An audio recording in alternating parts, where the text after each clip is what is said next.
A graça e a paz, queridos, estamos aqui para trazer mais uma lição abençoada da nossa escola bíblica dominical. Hoje nós vamos falar da lição 2, né, imagens bíblicas da igreja. Hoje nós vamos ver alguns símbolos importantes que a Bíblia nos mostra para entendermos melhor a natureza da igreja e entender, né, o relacionamento da igreja, né, com Deus e conosco, né, o relacionamento que nós temos que ter com a igreja da qual nós servimos. Então, esses símbolos usados hoje vai nos ajudar muito a entender melhor esse relacionamento com Deus e com a igreja, que é tão importante para nós, né? Então, fica conosco aí até o final. Se caso você ainda não se inscreveu em nosso canal, se inscreva aí, deixa o seu like, né? Compartilha aí com seus amigos e grupo. Nos ajuda aí a continuar divulgando a palavra de Deus. Isso é no nosso canal monetizado. Você assistindo aí, né, os nossos anúncios, você nos ajuda aí na monetização, tá bom? Então, hoje nós vamos estudar imagem bíblica da igreja, certo? Os símbolos, né, que a Bíblia apresenta, né, diversas imagens que revelam um determinado aspecto, né, da natureza da igreja da qual nós estamos inseridos, né? Nessa lição, veremos aí alguns temas importantes, como a noiva de Cristo, a esposa de Cristo, o rebanho, né? O rebanho de Deus, e a geração eleita, sacerdócio real, nação santa, povo adquirido, né? Corpo de Cristo, santuário de Deus e por aí afora. Então, vai ser muito importante essa lição para nós, ok? Nós vamos ver aqui a primeira imagem, a primeira parte aqui, imagens que descrevem um relacionamento, ok? Relacionamento. Então, vemos aqui a noiva de Cristo.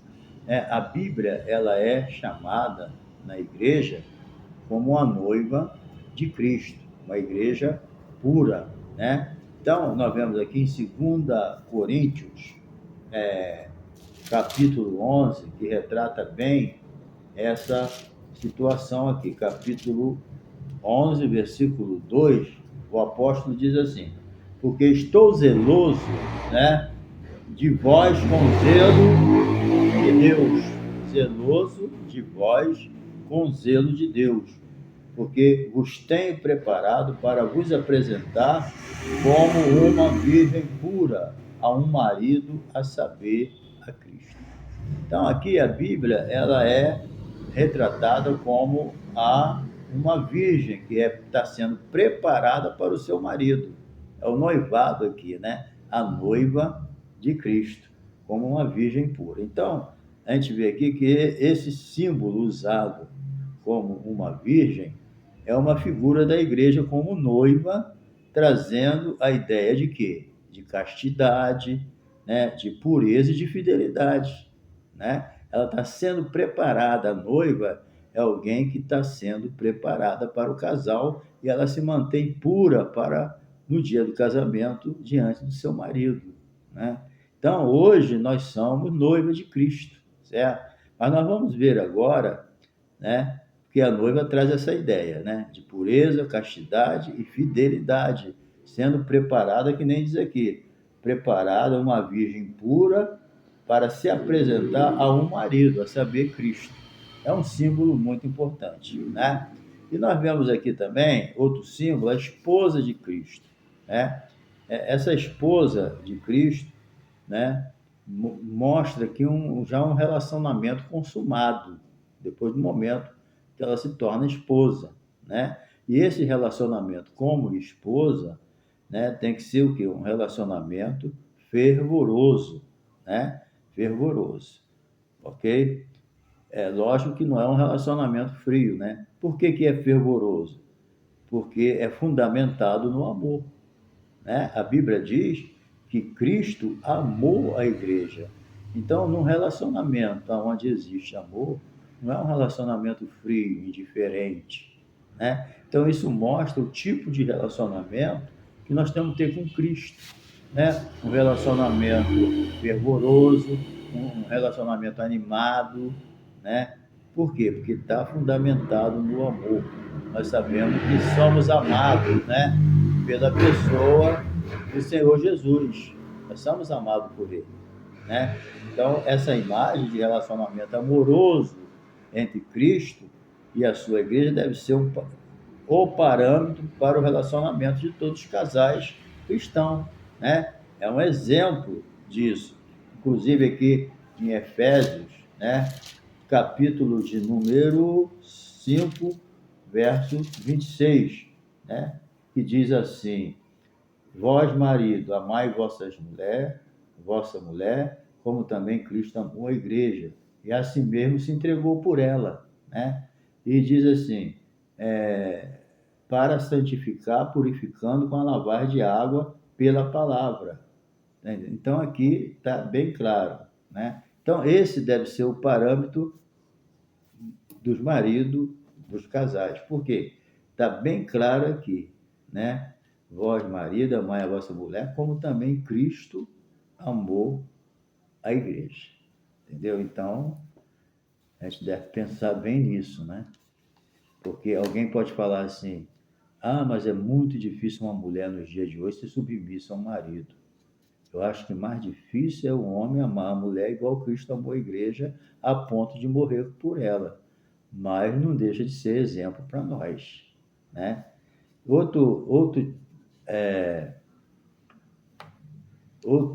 Outra imagem aqui, vamos ver aqui, o rebanho de Deus, né? Outro símbolo muito importante, o rebanho de Deus. Então, o rebanho, o apóstolo Paulo aqui, lá em Atos 28, né?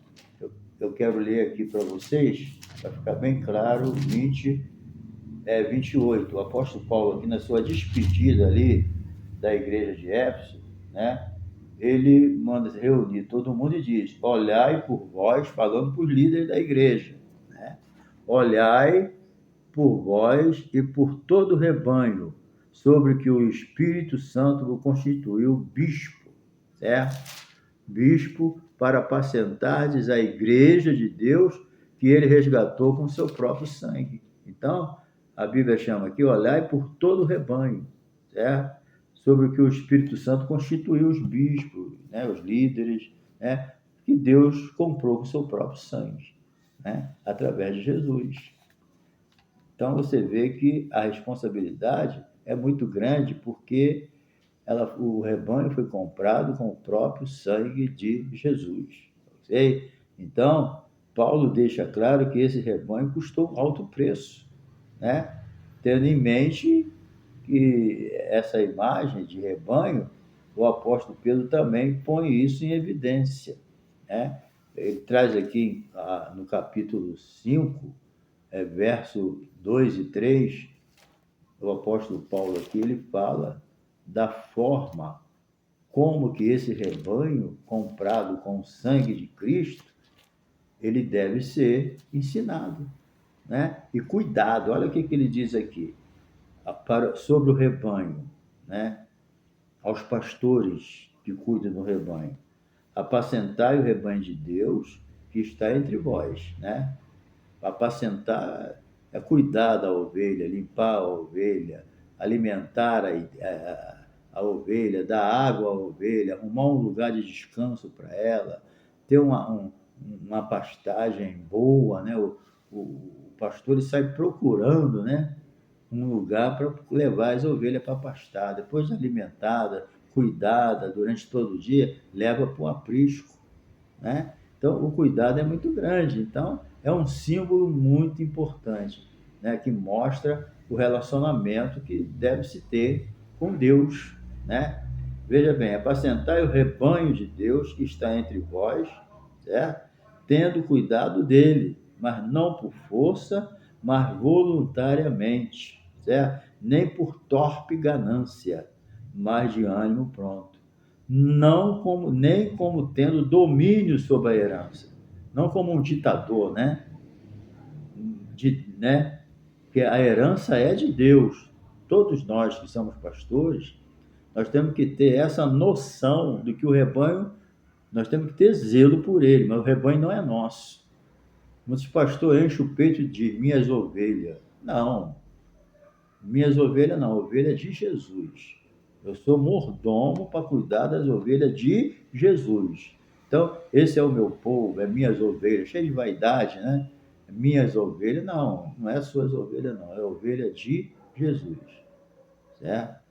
O único que pôde falar minhas ovelhas foi Jesus. Então, nós apacentamos a ovelha de Jesus, certo? Então, nem como domínio sobre a herança de Deus, mas servindo de exemplo ao rebanho. O que Deus quer é isso, que cada pastor seja exemplo para o seu rebanho. A gente não pode fazer igual no mundo. Faz o que eu falo, mas não faz o que eu faço. Isso aí no reino de Deus não funciona. Vai dar conta a Deus, entendeu? Aí, quando aparecer o sumo pastor, alcançareis a incorruptível coroa de glória, entendeu? Então, as palavras de Pedro devem servir de quê? De parâmetro, né? Para que todo pastor que cuida do rebanho de Deus, a orientação exata, certo? Porque, na verdade, ele mostra que o pastor não pode fazer no seu trato com a igreja, pois ele deve ser um modelo para o rebanho de Deus. É isso. Tudo que Deus quer é que cada pastor seja exemplo para o seu rebanho. Tá bom? Então, encerrando essa parte, as imagens como noiva de Cristo, esposa de Cristo, rebanho de Deus, descreve o quê? O relacionamento da igreja com Cristo, certo? Então, a noiva, como noiva, ela tem que se portar com pureza, com vida de santidade, não viver na imundície, né, espiritual. E como esposa, esse relacionamento deve ser fervoroso, né? Por quê? Porque é fundamentado no amor. A Bíblia mesmo diz: Cristo amou a igreja. E como rebanho, né, nós temos que entender que o rebanho foi comprado com sangue de Jesus. Então, na verdade, né, todos nós temos que entender que cada pastor na terra deve ser um modelo para o seu rebanho, um exemplo, né? A segunda parte aqui vai tratar de imagens que descreve a função, né? Aqui na primeira parte descreveu, né, o relacionamento. Agora nós vamos ver a função, tá? Geração eleita, sacerdócio real, nação santa e povo adquirido, né? Então, veja bem, a primeira parte aqui, isso aí já vem de exemplo do Velho Testamento, entendeu? Porque assim como havia um povo de Deus debaixo do antigo pacto, conforme está lá em Êxodo 19, 5, 6, Isaías 4, 43, 3, da mesma forma, Deus possui um povo debaixo do seu novo pacto, certo? A nova aliança. A velha aliança passou, mas estamos vivendo agora na dispensação da graça, na nova aliança. Então, geração eleita. Então, essa palavra grega aqui, genos, traduzido como geração, significa o quê? Que tanto judeu como gentio fazem parte dessa nova geração, a igreja, entendeu? Então, nós somos uma geração eleita, que não tem mais divisão. A Bíblia diz que em Cristo Jesus, Deus fez um povo só. Antes era judeu e gentio. Agora, todos que aceitam a Jesus são filhos de Abraão pela fé, tanto judeu como gentio. Então, a igreja é um povo de várias nacionalidades, da América do Sul, da América do Norte, da Ásia, do Oriente, qualquer lugar, né? Todos nós agora pertencemos, somos um povo só, igreja. Aceitou Jesus? Pode ser inglês, pode ser judeu, acabou isso. Nós somos uma nova criatura em Cristo Jesus. Terrenamente, a gente mantém a nossa nacionalidade. Brasileiro vai continuar brasileiro. Mas diante de Deus agora, você faz parte da igreja. Você agora está diante de uma determinada situação diferente. Não é igual no Velho Testamento, quando tinha a diferença de judeu e gentio. Hoje não. Hoje aceitou Jesus, é um povo só. É uma geração eleita, tá bom? Então, não há distinção de raça, de cor, de sexo, de status social. Em Cristo, todos formam uma geração eleita, a Igreja do Senhor Jesus, que está aguardando o arrebatamento. Outra imagem aqui é sacerdote real, né? Porque a tribo de, Judá, de Levi é que foi levantada por Deus para cuidar do tabernáculo, né? E realizar as coisas de Deus. Então, a família de Arão era os sumos sacerdotes, né? Então, na nova aliança, a função está reservada. Na velha aliança, a função era reservada só para a tribo de Levi, né? Então, isso aí, e dessa forma, a família escolhida para essa missão foi a de quem? De Arão. Trouxe até muitos problemas lá no deserto, por causa da inveja e do ciúme das pessoas, né? Porque eles achavam que não era por aí, mas quem escolheu foi Deus, e Deus bateu o martelo, não tem jeito, né, de não aceitar. Então, agora, né, eles foram escolhidos para isso. Vocês podem ler o Velho Testamento, lá só os levitas que cuidavam do tabernáculo, certo? Por isso que não tiveram direito a terra nenhuma. E a família de Arão para o sacerdócio, ok? Então, agora, todo cristão tem o privilégio de queimar incenso. Isso é o quê? Exercer um ministério de oração, intercessão diante de Deus. Porque o sacerdote, né, por exemplo, o profeta, ele traz a mensagem de Deus para o povo.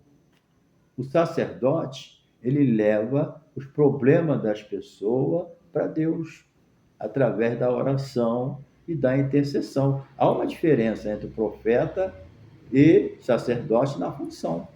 E nós aqui somos considerados por Deus como sacerdote dele aqui na terra. Entendeu? Por quê? Porque agora todo cristão tem o privilégio de queimar o incenso, que significa o quê?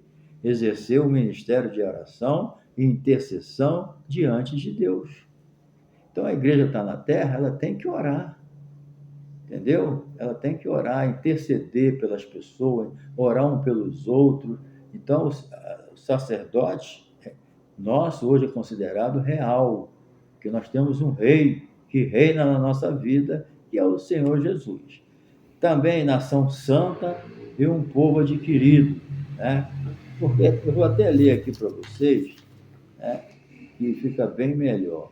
Mas vós, primeira Pedro 2:9, mas vós sois geração eleita, sacerdócio real, nação santa, povo adquirido, para que anuncieis as virtudes daquele que nos chamou das trevas para a sua maravilhosa luz.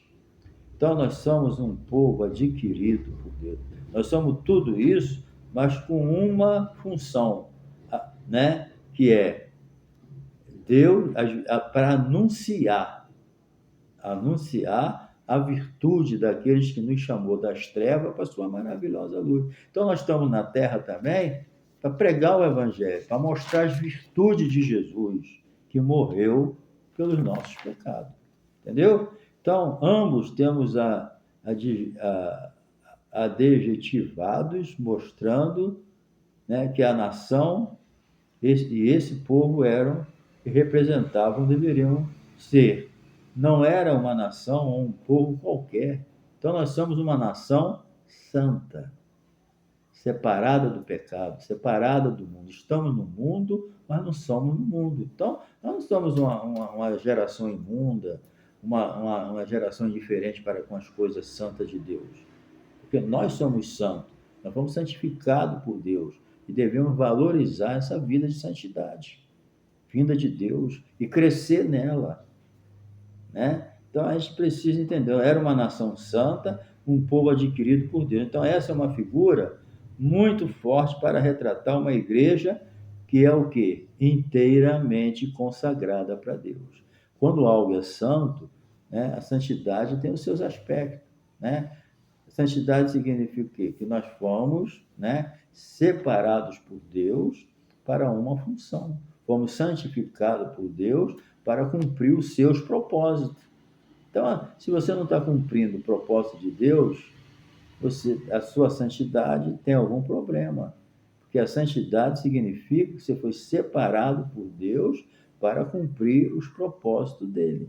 Entendeu? Tu está cumprindo o propósito dele, então amém. Deus te abençoe. Né? Então, em segundo lugar, nós fomos, como nação santa, que a igreja é, nós somos consagrados a Deus inteiramente. Ok? Bem, outra metáfora aqui muito importante é o corpo de Cristo. Misticamente, nós somos o corpo de Cristo, né? Porque é uma das imagens mais fortes que a Bíblia apresenta em relação à igreja e Cristo, entendeu? Então, essa é uma analogia como um corpo, ela é muito significativa. Por quê? Primeiramente, ela retrata a harmonia e a unidade que há no corpo de Cristo. Então, por exemplo, nosso corpo humano trabalha com harmonia, o coração bate, né? Bombeia o sangue, o nosso cérebro comanda o nosso corpo, né? Então, a mesma coisa é com Cristo. Nós somos o corpo de Cristo, Cristo é a cabeça da igreja, então nós vivemos debaixo do comando de Deus. Entendeu? É Jesus que comanda. A cabeça que comanda o meu corpo. Eu movo meus braços, faço o que eu quiser, porque o comando sai daqui. Agora, com Cristo é a mesma coisa. O crente precisa viver debaixo da submissão do cabeça da igreja, que é Cristo. E nós somos o corpo. Se somos corpo, temos membros. Se somos membros, dependemos dos outros. A mão depende do pé, o pé depende da mão, né? Então, a boca é necessária para receber os alimentos, a vista é necessária para enxergar, o ouvido é necessário para ouvir. Então, ninguém pode se gloriar, porque um depende do outro. Então, os membros da igreja são a mesma coisa. Nós não somos nada sozinhos. Nós dependemos uns dos outros. Está entendendo? Então, o corpo de Cristo é isso. Existe uma harmonia, certo? Porque a igreja funciona não só como organização. A igreja é um organismo, um dependendo do outro. E nesse organismo, certo? Está o quê? Uma harmonia. Há uma unidade, né? Dentro de uma diversidade. Por quê? É uma unidade porque é um funcionamento único, mas também é uma diversidade porque cada membro tem uma função. Entendeu? O ouvido não pode fazer a função da vista, certo? Nem a vista fazer a função do ouvido. Então, é uma unidade porque funcionam tudo, né, através da cabeça, que é Cristo, igual ao nosso cérebro que comanda. Mas também é uma diversidade porque cada membro tem uma função diferente. Entendeu? Então, é assim que funciona. Então, encerrando essa parte, imagem como geração eleita, sacerdócio real, nação santa, povo adquirido, né? E corpo de Cristo descreve a função que a igreja exerce diante de Deus e do mundo, certo? É essa a situação. Agora nós vamos ver a terceira parte, o último. Imagem que descreve a habitação. Vamos ver que habitação é essa. A igreja, primeiramente, ela é santuário de Deus, entendeu? Ela é o santuário de Deus. Por muito, embora, né, ela seja comum identificar a igreja a partir da sua estrutura arquitetônica, não é isso que a Bíblia identifica como sendo uma igreja. Por quê? Porque a igreja, ela é, na verdade, se não fosse isso, não tinha como ser igreja. O que caracteriza uma igreja? A igreja, não uma igreja. O que caracteriza a igreja universal? Aqueles que têm o seu nome escrito no livro da vida. Porque muitas vezes a pessoa pode ter o nome escrito na igreja local, né, que ele serve ali, e não ter o nome no livro da vida. Entendeu? Então, tem que ter, por organização, tem que ter o seu nome escrito lá no hall de membro da igreja local, seja qual denominação for. Mas como organismo, ela tem que ter o nome escrito no livro da vida, senão ela não faz parte do corpo. Entendeu? Então, é uma coisa muito importante que a gente tem que entender. Então, o Espírito Santo, ele habita no crente, e só daqueles que nasceram de novo, que é o Espírito Santo que opera na vida da pessoa através do sangue de Jesus derramado na cruz do Calvário. é que o Espírito Santo opera um novo nascimento na nossa vida. Por isso que nós somos uma nova criatura em Cristo Jesus. E na igreja, Deus não vai arrebatar o velho homem, não. O velho homem tem que estar crucificado, não se iluda. Tá? Só tem o Espírito Santo quem nasceu de novo. Porque o velho homem não tem parte no reino do céu, não. Entendeu? Então, a igreja, ela é o templo do Espírito Santo. A igreja é retratada como sendo santuário, habitação de Deus. Isso é tudo por causa do sangue de Jesus, que nos purifica de todo pecado. Então, nós somos a habitação do Espírito Santo, não pelos nossos méritos, mas pelo sacrifício de Jesus na cruz. Nós simplesmente aceitamos pela fé aquilo que Jesus fez por nós. E quando nós aceitamos pela fé, cremos, né, pelo que ouviu, então o Espírito Santo vem com base na minha fé, naquilo que Jesus fez, me arrependendo dos meus pecados, aí o Espírito Santo vem habitar em mim.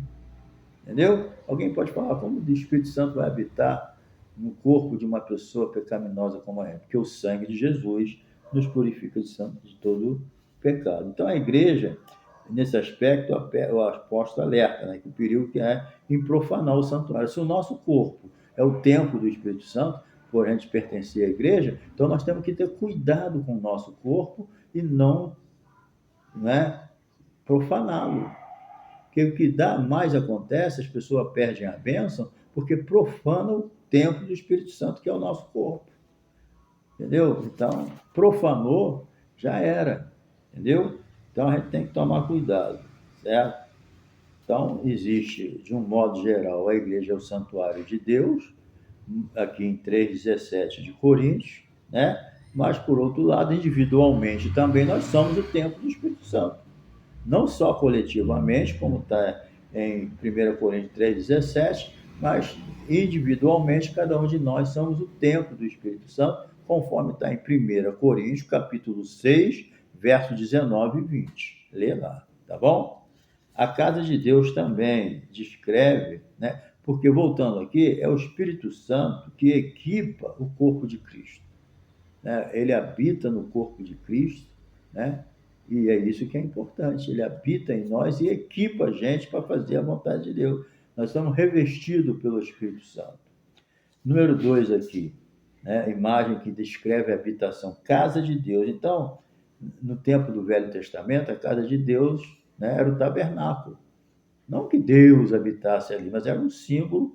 Quem quisesse comunicar com Deus era ali, né? Ali era considerada a casa de Deus. Agora, hoje, né, no conceito da igreja, como sendo casa de Deus, é derivado do Antigo Testamento.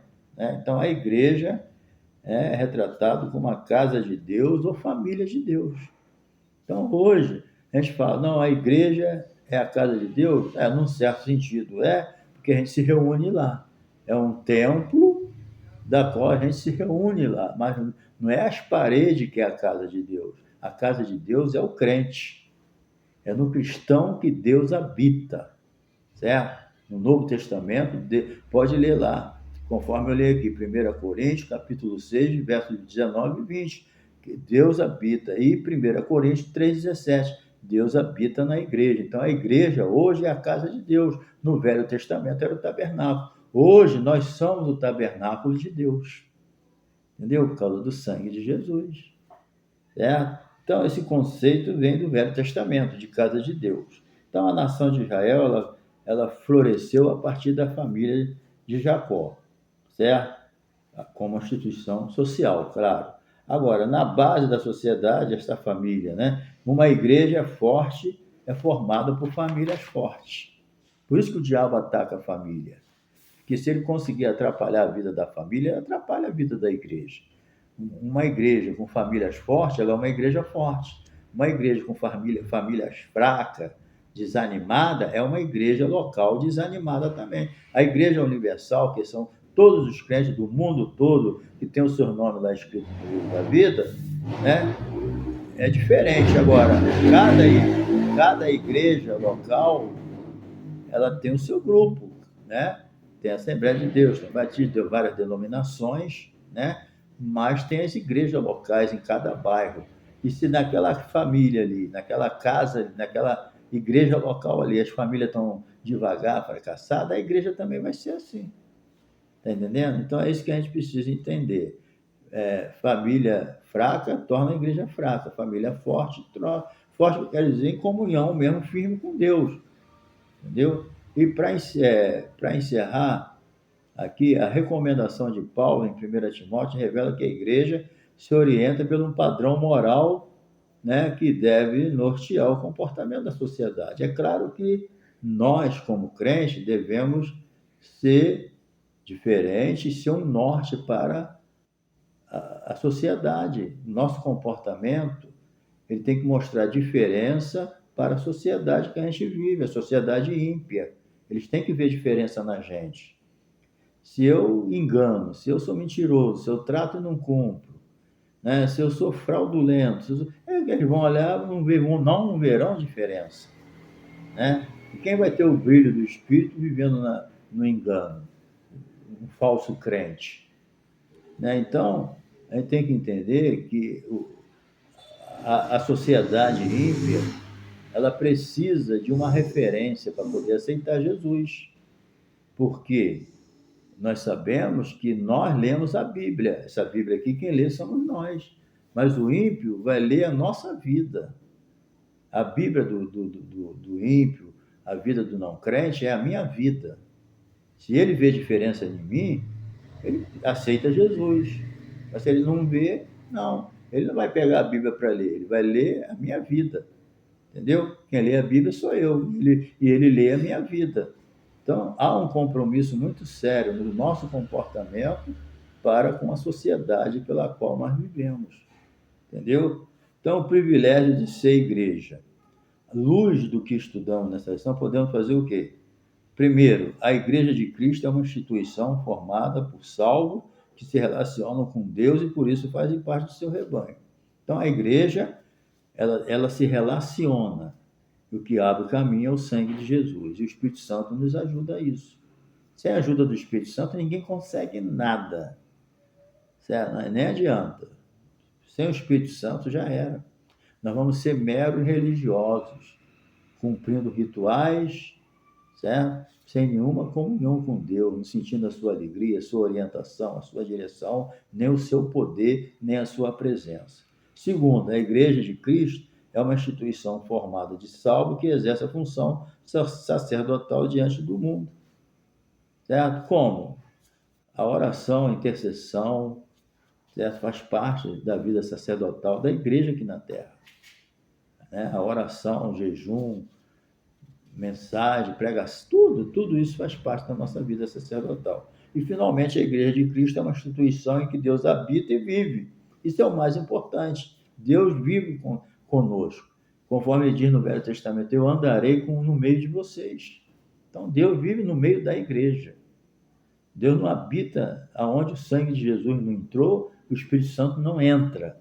O Espírito Santo só entra onde o sangue de Jesus entrou na frente. Aonde o sangue de Jesus é profanado, é rejeitado, o Espírito Santo não chega nem perto. O Espírito Santo só entra onde o sangue entra na frente. Ok? Então, isso é o grande privilégio que nós temos de ser crente. Aceitamos o sacrifício de Jesus, o sangue vem na frente, aí o Espírito Santo vem e habita. Tá bom? Então, Deus te abençoe. Nós aprendemos através dessas imagens bíblicas que a igreja, né, a importância que a igreja tem, né? Essas figuras ajudam a gente, né? Não ajudou? Essas figuras ajudam a gente a compreender, né? A igreja, tanto assim no seu aspecto institucional, como funcional também, como ela funciona, né? Então, assim, essas imagens ajudam o crente a descobrir também qual o seu lugar na igreja. Porque quando o crente descobre qual é o seu dom e qual o propósito de Deus com ele na sua vida, ele deve se dedicar a isso. Se a pessoa está na igreja, não sabe qual o propósito que Deus tem com ele, só está ali para sentar e dar glória a Deus, não, Deus tem propósito na tua vida. Descobre qual o propósito que Deus tem contigo, qual é a tua chamada, qual é o teu dom. Descobre isso e se entrega na mão de Deus e deixa Ele te usar, tá bom? Então, Deus te abençoe. Até a próxima lição e não se esqueça, você que ficou comigo até agora, se inscreva no meu canal, dá o seu like, compartilhe com seus amigos, abençoa aí, tá? Para a gente continuar junto. Um abração, um beijo no coração.